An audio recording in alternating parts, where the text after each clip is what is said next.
My name is Gloria Thompson. I'm 34 years old, and this is the story of how I lost my son, was betrayed by the man I trusted most, and found the strength to destroy everything he built, one truth at a time. It was supposed to be a final goodbye. The sky over Cedar Valley was gray, as if the heavens themselves grieved with us. I stood in the tiny wooden church where I grew up, surrounded by family, friends, and whispers. But none of it mattered. Because in front of me lay a white casket no mother should ever have to look at. Mason. My boy. My heart. Only 8 years old. Taken by a sickness that came like a storm and didn't let go until it left my life shattered. The lilies draped over the casket were his favorite. He used to run around in the backyard, dirt-stained fingers clutching handfuls of them, dreaming of planting a whole garden full when he got better. But there would be no garden. No laughter.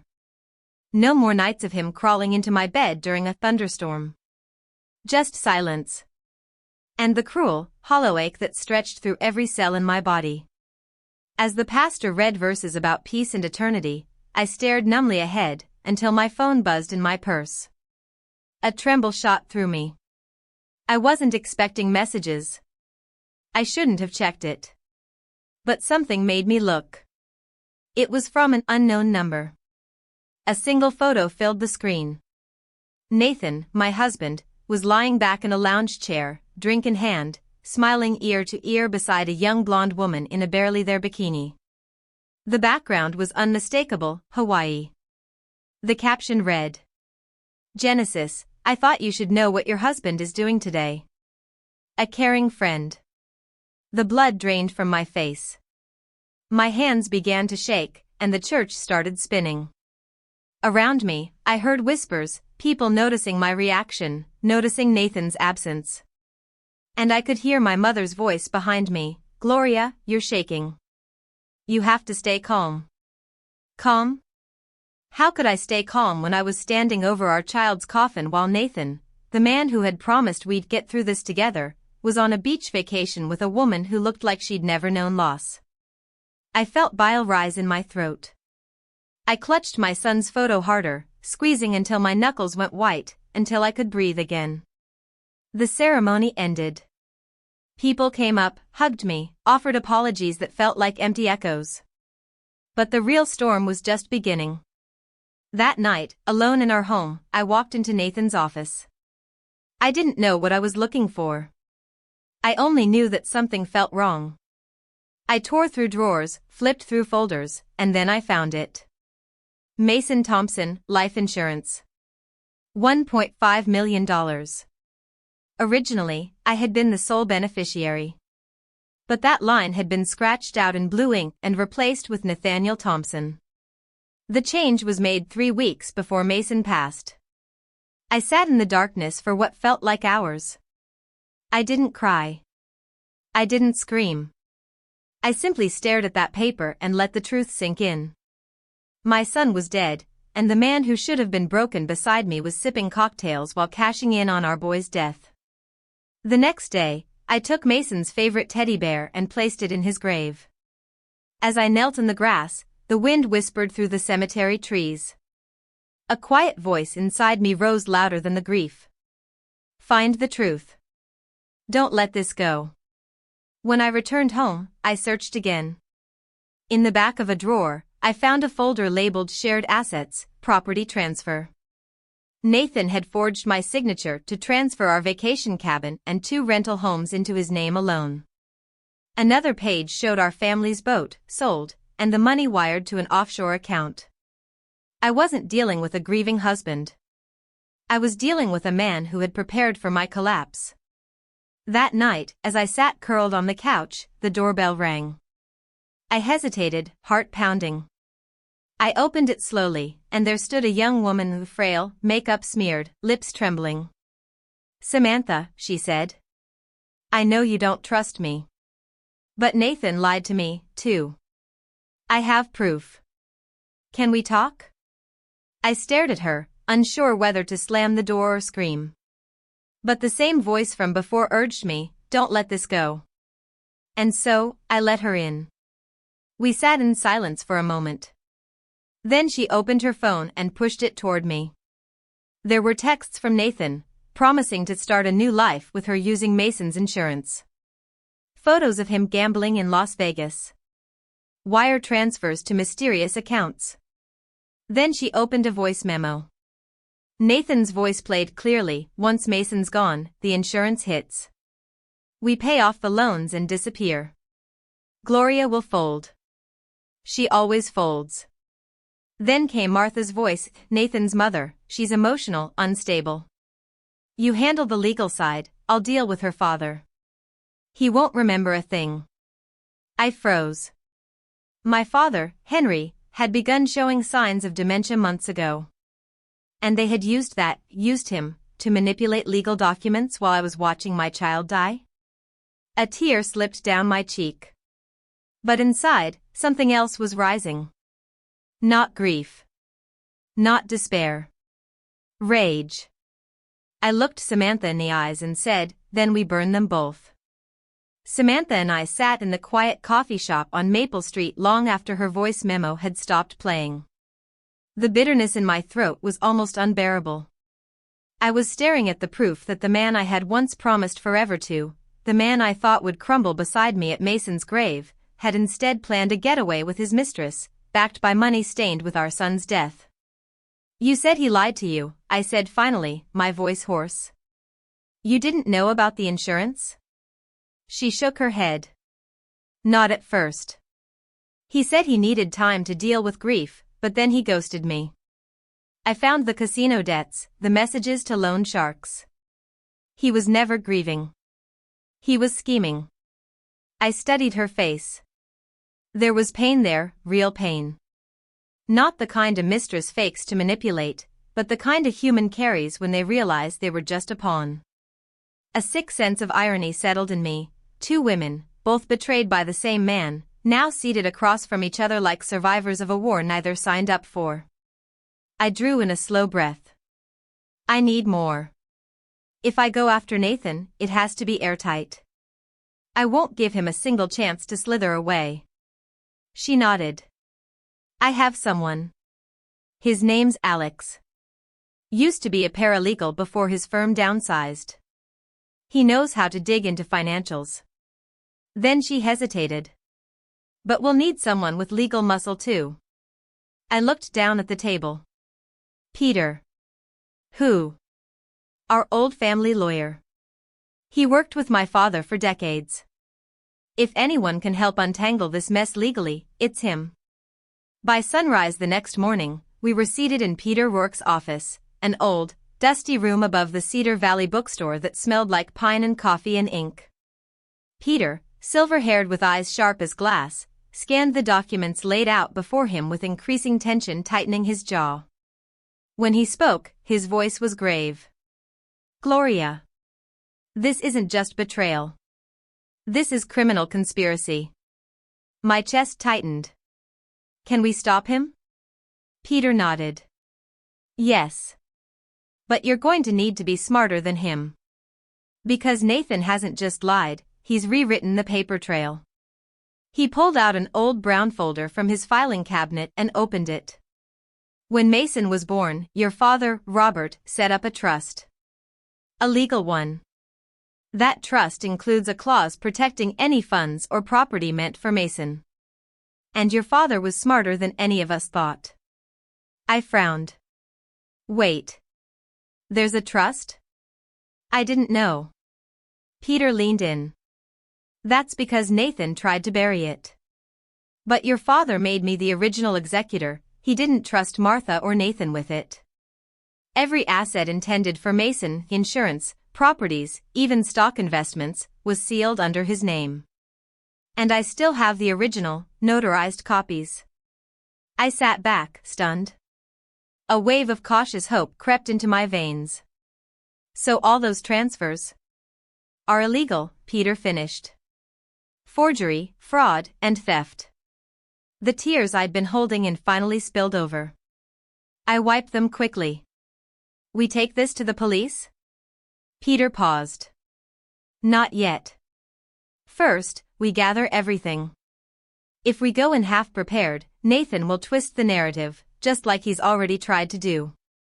Samantha spoke up, her voice steadier now.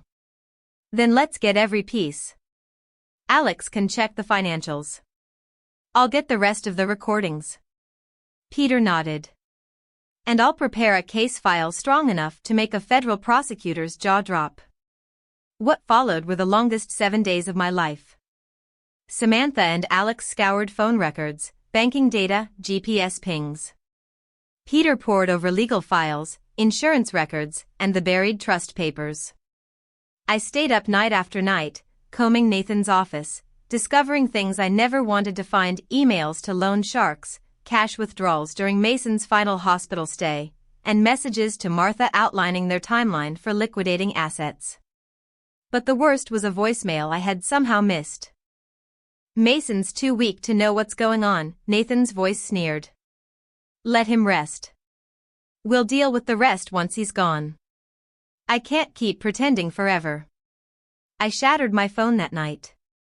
Threw it so hard into the wall that it cracked the drywall. Peter sat with me in the wreckage of my living room. We're almost there, he said softly.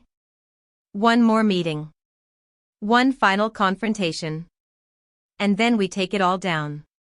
We arranged the meeting under the guise of a final mediation. Peter invited Nathan and his parents to his office. We knew Nathan wouldn't say no, he always liked the illusion of power, of controlling the story. He arrived in a tailored gray suit, Martha beside him, tight-lipped, eyes scanning everything like she was already writing off the furniture. Robert followed behind, slower, more tired than I'd ever seen him. Nathan smirked the second he saw me. Gloria. Bringing the whole crew today? What is this, a reunion tour? Peter didn't respond. He simply pressed a button and brought the projector screen to life. One by one, every piece of evidence flickered onto the screen. Property documents with forged signatures. Wire transfers to offshore accounts. Insurance changes made days before Mason died. And finally, the voice recordings, Nathan and Martha discussing how they would trick my father, how they would sell our home before I could even process my son's death. I watched Nathan's face change, slowly, subtly. The smirk wavered. The jaw tightened. But he didn't fold. He laughed. You think that's going to stop me? You want a war, Gloria? He pulled out his own folder and tossed it on the table. I opened it and nearly gasped. Doctored tax reports. Fake signatures. False emails. He had forged a full alternate history. One where I had laundered Mason's trust money through my mother's charity. One where Peter was complicit. One where I looked like the villain. This hits the press, Nathan said, leaning back. And you all go down. The room went still. Peter's face paled. Samantha's hands balled into fists. Nathan stood and pointed at me. You have until tomorrow night. Sign over the house. Drop the investigation. Or I torch your whole life. Then he walked out.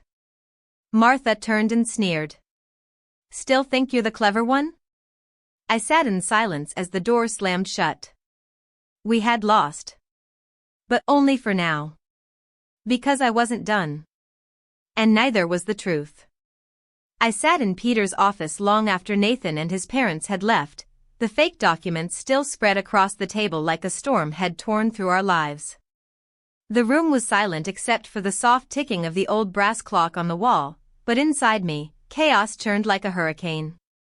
Peter leaned forward, his hands locked together, jaw tight. Gloria, if that mess hits the press, or the IRS, we could be the ones on trial. I shook my head, still staring blankly at the forged tax documents. He forged my name. My mother's. Yours. Samantha's voice came quietly from the corner. He's good. But not perfect. I looked over at her, startled. Her eyes, red and hollow from sleepless nights, were focused with sudden intensity. You said he slipped up before, she continued. So maybe, just maybe, he slipped up again. Peter nodded slowly. The timing. The signatures. The notary stamps. If we can get the originals, or prove the timestamps were doctored, that could buy us back everything. It was a thread. Small. Fragile. But enough for me to grab onto. I drove home under a sky swollen with storm clouds. My body felt heavy, but my thoughts raced. I needed something, anything, to tip the scales. As I turned onto the gravel driveway of my mother's house, I saw the porch light flicker on and Evelyn step outside, holding a manila folder like a weapon. She didn't even say hello. Just pushed the folder into my arms. I've been waiting for the right time, she said softly. But I heard what happened. Now's the time. I opened the folder, my hands trembling. Inside were photographs. Pages of transaction logs. And a small USB drive. From the moment Nathan started acting strange with Mason, I hired someone, my mother whispered. A private investigator. I didn't tell you. I didn't want to make things worse during his treatment. I blinked, staring at the photos. Nathan at a bank, arguing with a woman. Nathan handing an envelope to a man with a blurred-out face in the parking lot behind a casino. Nathan kissing Samantha weeks before Mason passed, while telling me he was in another city for work. I looked up at her. You've had this, all this time? She nodded, eyes glistening. And that's not all. She walked back inside and returned moments later with a battered tin lockbox. She opened it and carefully pulled out a thick legal envelope, sealed and notarized. I made your father sign this the night Mason was admitted to the hospital for the last time. It's his final, conscious legal act. Inside was a signed document stating that Mason's trust could not be altered or accessed without joint signatures, mine and Peter's. Nathan's name was nowhere on it. It was notarized by a lawyer in our town. Dated. Stamped. I felt breath rush back into my lungs. He has nothing. No, my mother said. He has lies. I brought the USB drive to Alex, Samantha's paralegal friend. Within hours, he pulled up metadata that showed Nathan's fake documents had been generated using Photoshop and auto-signed with a digital forgery tool. Peter was stunned. If we submit this to the court and the DA, it flips the whole game. But we need the right moment, I said. Let Nathan think he's won. Let him come for what he thinks is his final piece. The moment came faster than expected. The next night, Nathan showed up on my mother's porch. No warning. No shame. He pushed past me like he still owned the place and dropped a new document on the dining table. Sign. Tonight. I looked at the paper. It was a mutual separation of assets document, one that included surrendering the house, all our properties, and my stake in the family business. Or tomorrow, your mother's foundation and Peter's law license both go down in flames, he said smoothly. I didn't respond. I just opened my phone and pressed play. Nathan's voice echoed through the room. Once Mason's gone, the insurance hits. Gloria won't fight. She'll break. Just like always. Martha's voice followed. She's emotional.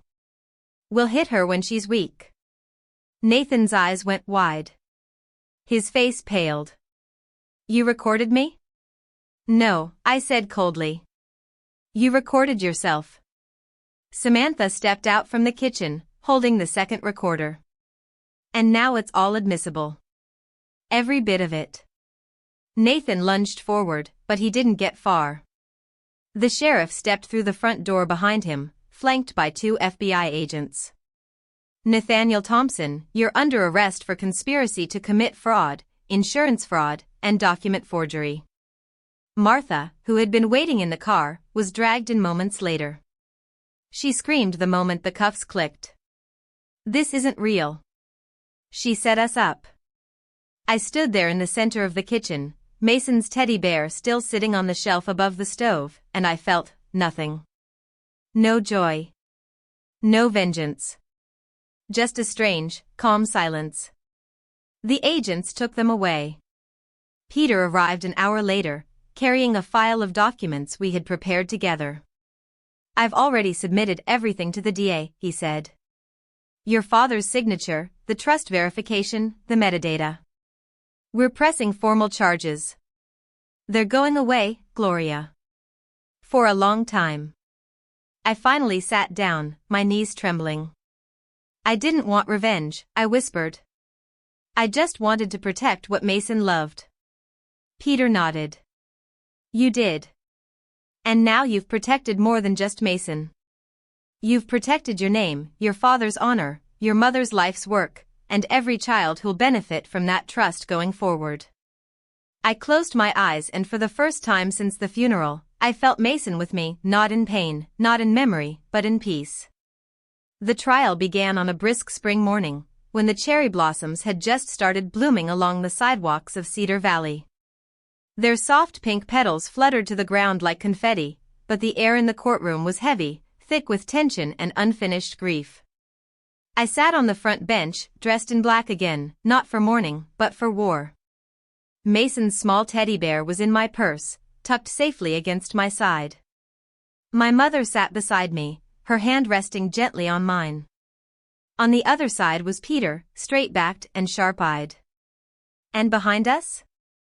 A courtroom filled with neighbors, former friends, quiet skeptics, and, oddly enough, supporters. The same people who once whispered behind their hands at Mason's funeral were now here to watch Nathan stand trial. When Nathan entered, he didn't look like the smug man who had laughed in Peter's office. His hair was disheveled, his face drawn and pale. The confident smirk was gone, replaced by tight-lipped anxiety. Martha followed, her usual icy composure crumbling under the harsh lights and public shame. Robert trailed behind them, hollow, older than I remembered, like all the lies he had protected had finally aged him 10 years in a week. The prosecutor wasted no time. He laid out the charges: insurance fraud, conspiracy to commit fraud, forgery of legal documents, and attempted misappropriation of a minor's trust fund. The jury listened in silence. I watched Nathan closely as each piece of evidence was presented: Samantha's recordings, the metadata from Alex confirming the digital forgery, my father's signed trust documents, and the photographs my mother's investigator had taken months before Mason died. For a moment, I almost pitied him. Almost. But then the prosecutor played the most damning recording, the one where Nathan had said, "Mason's too weak to know what's going on. Once the money hits, I'm gone." I saw one of the jurors press a fist to her mouth to stop herself from gasping. Nathan's lawyer tried to paint me as a grieving mother who had snapped, suggesting I had fabricated evidence out of desperation. But Peter, calm and methodical, tore that story to shreds.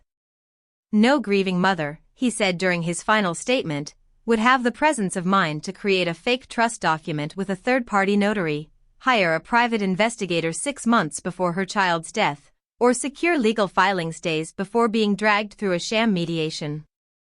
Gloria Thompson didn't fabricate anything. She survived everything. The courtroom fell still. Then it was my turn. They asked me to testify. And when I stood at the witness stand, something inside me cracked open, not with pain, but with power. "My son Mason," I began, "was 8 years old. He loved lilies and apple pie and believed his father would always be there for him. But his father wasn't there. Not in the hospital. Not in hospice.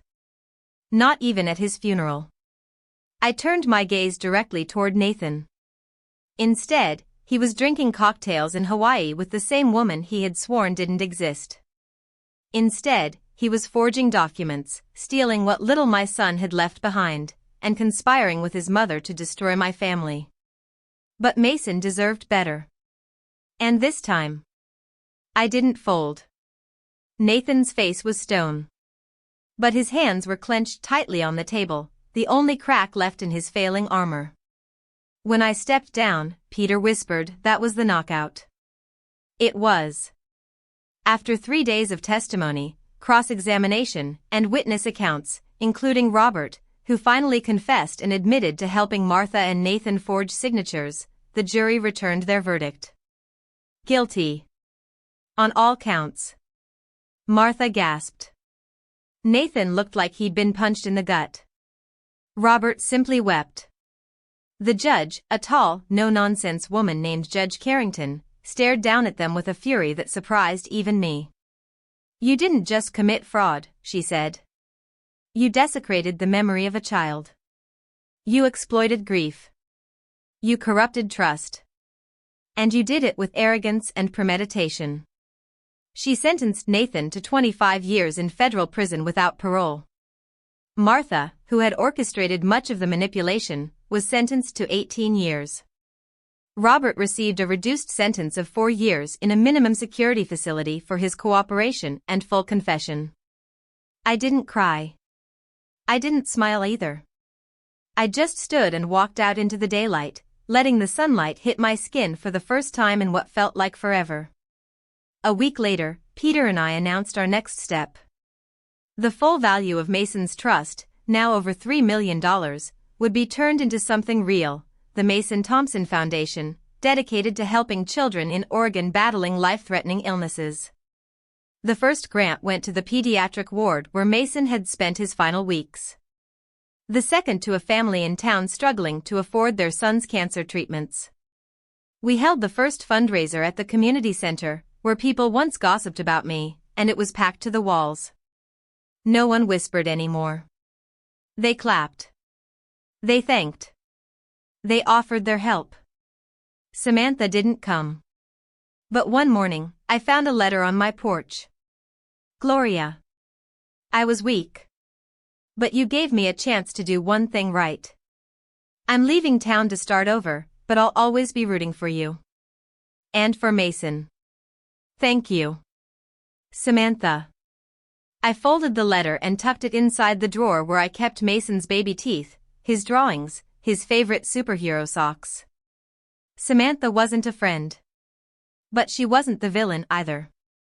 She was just another victim of Nathan's poison who decided not to stay broken. Cedar Valley became quiet again. But it wasn't the silence of grief anymore. It was the silence of peace. On a warm summer day, I walked with my father down to the small cemetery just outside town. His steps were slow, but steady. His grip on my arm was firm. We stopped at Mason's grave, a polished white marble stone surrounded by fresh lilies and sunlight. I knelt down and placed a small, faded teddy bear at the base. The same one Mason had held through every hospital visit. Then I whispered, "I did it, baby. I protected your name. Your future. Your legacy." My father looked down at the grave, then at me. "You're stronger than I ever was, Gloria. And I was proud to be your father long before all of this." I squeezed his hand. "We're okay now, Dad. We're going to be okay." As we stood, a butterfly floated by and landed on Mason's name. Its wings fluttered once, then it lifted off into the sky. And for the first time in a very, very long time, I smiled. The days following the verdict felt like the first deep breath after nearly drowning. The sun seemed brighter, the air lighter, and for the first time in over a year, I woke up without a crushing weight on my chest. But peace, as I was learning, is a delicate thing. And sometimes, just when you think the battle is over, another enemy walks through the door. It started with a letter. An official-looking envelope was delivered to the Mason-Thompson Foundation just a week after we held our first fundraising gala. I had been sitting in the office reviewing proposals for our next pediatric grant when the receptionist brought it in. The return address sent a chill down my spine. The Law Office of Geraldine C. Maddox, Estate Law and Family Claims. I opened it slowly, hands trembling as I unfolded the document.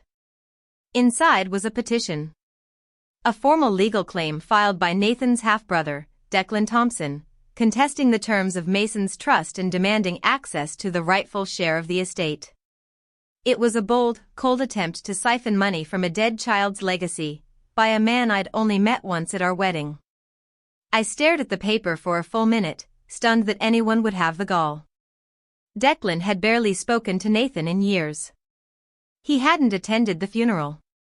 Had never sent a card. Never asked about Mason. Now, he wanted to claim the trust, Mason's trust, as family inheritance. I called Peter immediately. He met me at the office within the hour, his face stormy. I thought Declan was broke, I muttered, pacing. He burned through his dad's settlement, went off to Vegas, and vanished. Peter rubbed his temple. He is broke. And desperate. But that doesn't mean he won't try to make this hell for you. He can't win, can he? I asked. Not if we play it right. But you'll have to fight again, Gloria. Declan's lawyer is known for dragging things through the mud. I swallowed hard. The thought of going back into court again, reopening the wounds I had just started to let scar, made my stomach churn. But I couldn't let Mason's name be exploited by someone who hadn't even known the sound of his laugh. Later that night, I stood on the porch of my mother's house staring out at the stars, holding a mug of chamomile tea that had long since gone cold. My mother joined me silently, wrapping a blanket around my shoulders.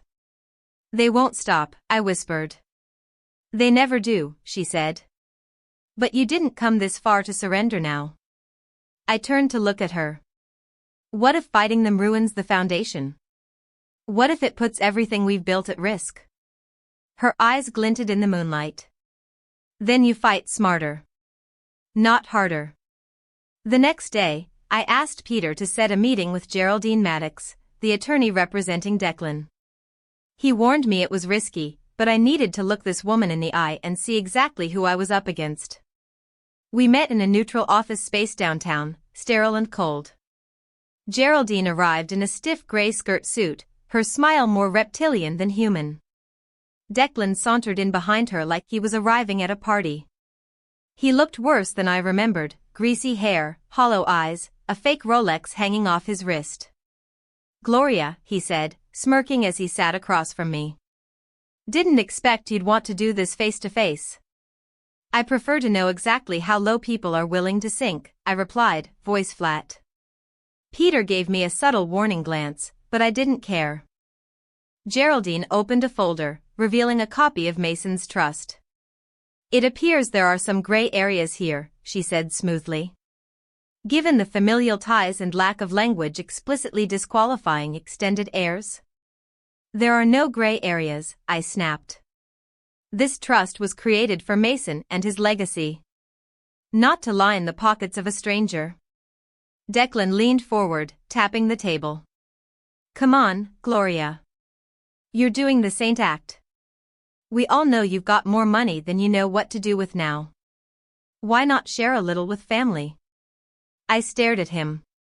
Mason was your nephew. You didn't even come to his funeral. Declan shrugged. Didn't think I was welcome. No, I said, standing slowly, voice rising, you weren't. And you still aren't. You didn't love my son. You didn't even know him. But you want his money? You'll have to pry it from the hands of every dying child that money is helping, because I'll never let you take a cent of it. Geraldine tried to interrupt, but I didn't give her the chance. I came here today to offer you something, I said firmly. Walk away now, and I won't sue you for emotional distress and attempt to bankrupt your firm in the process. Keep pushing this, and I'll turn your name into a cautionary tale across every legal board in Oregon. Peter blinked. Geraldine looked rattled. Declan frowned. The silence that followed was deafening. After a long pause, Geraldine stood. We'll discuss your position further and be in touch. No, you won't, I said, gathering my papers. Because if you come near Mason's name again, I will bury you with the truth. Declan muttered something under his breath, but I was already gone. Outside, Peter caught up to me.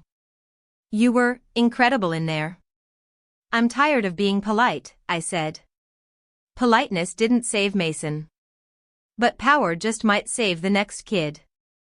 A week later, We received a formal letter from Geraldine's office stating that Declan was withdrawing his claim in light of new evidence and testimony.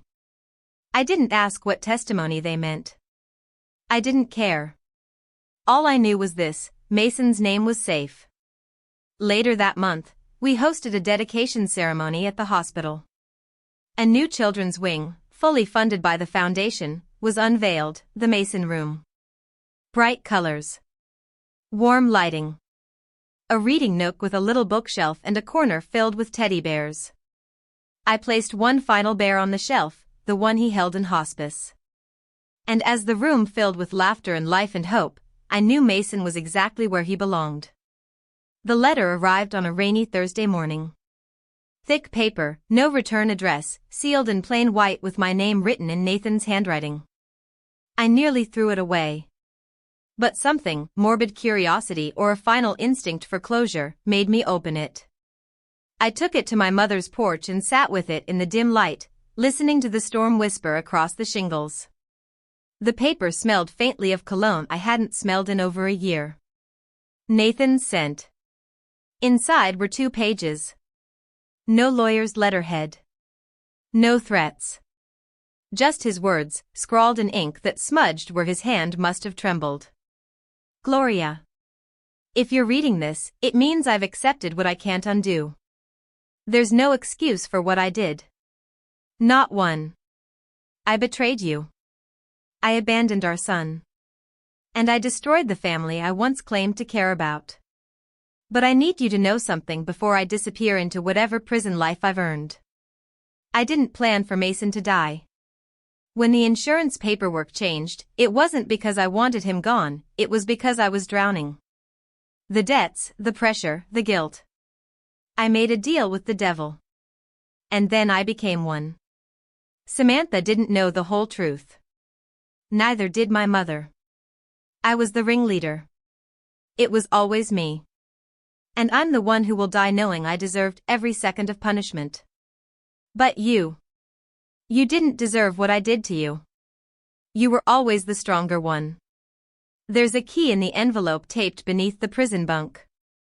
It's to a safe deposit box in Portland. Inside is everything I took. The money I siphoned. The documents I forged. And a letter for Mason. I wrote it, but I never had the courage to give it. I don't expect forgiveness. I know I'll never see you again. I just hope one day, when you remember me, it isn't only with hate. But if it is, I understand. Nathan. I stared at the last line for what felt like hours. I didn't cry. I didn't scream. I didn't feel relief or rage. Only something quieter. A strange, slow ache of what might have been if he had chosen differently. That afternoon, Peter accompanied me to Portland. We accessed the safe deposit box. Just as he said, everything was there. The offshore account balances. A stack of apology notes to investors, partners, even to Samantha. And on top, a sealed envelope that read, "To Mason, from Dad." I didn't open it. That was between them. We transferred the funds directly to the Mason-Thompson Foundation. None of it touched my hands. We used it to build 2 more wings in hospitals across Oregon, one focused on family grief support, the other on pediatric cancer trials. Lives would be saved. Families would be helped. Mason's name would be remembered not for how he died, but for what came after. In early fall, Cedar Valley held its annual Harvest Festival. A tradition Mason had loved, especially the pie-eating contest. I hadn't attended it since he passed. This year, I did. The town square had changed. People greeted me with kindness, not pity. Some simply nodded with quiet respect. A little girl ran up to me in front of the Mason room booth and said, "Thank you. My brother gets better medicine now because of your son." I knelt down beside her. "What's your brother's name?" "Caleb," she said, proudly. "He's 6. I smiled, eyes stinging. "Tell Caleb he has a brave sister." That night, as the sky turned lavender and gold, I walked with my father down to the cemetery once more. The breeze was soft, warm. Leaves crunched gently under our feet. Mason's grave had new flowers. A laminated photo of the hospital wing ribbon cutting had been taped beside the stone. I reached into my purse and pulled out a drawing he had made the year before he passed, 3 stick figures holding hands beneath a bright yellow sun. He'd labeled them, Mommy, Daddy, me. I placed it next to the bare, now faded from sunlight and rain but still standing watch. I kept the promise, baby, I whispered. You're still making the world better. Beside me, my father reached into his coat and handed me something. A tiny, polished wooden box. Inside it was a gold locket, my mother's. I hadn't seen it since I was 10. She told me to give it to you when you were strong enough, he said softly. I think you've been stronger than all of us, Gloria. I hugged him tightly. No words. That night, I sat on the back porch alone. No storms. No threats. Just wind, trees, and the memory of a boy with a lily in his hand, dreaming of a garden he never got to plant. But I was planting it now. With every family we helped. Every child we supported. Every injustice we fought. Mason's light hadn't gone out. It had only changed form. I had lost everything, and in fighting to protect what was left, I found myself again. Not as Nathan's wife. Not as the woman who was betrayed. But as Mason's mother.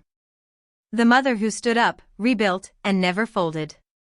What Nathan thought would break her only revealed her strength. In the ashes of betrayal, Gloria rose, not with vengeance, but with purpose. Because real power isn't revenge. It's protecting what truly matters and turning pain into something greater. If Gloria's story moved you, share your thoughts in the comments. Subscribe to Revenge Echoes for more powerful stories of survival, betrayal, and justice. Every week, we uncover truths that demand to be heard.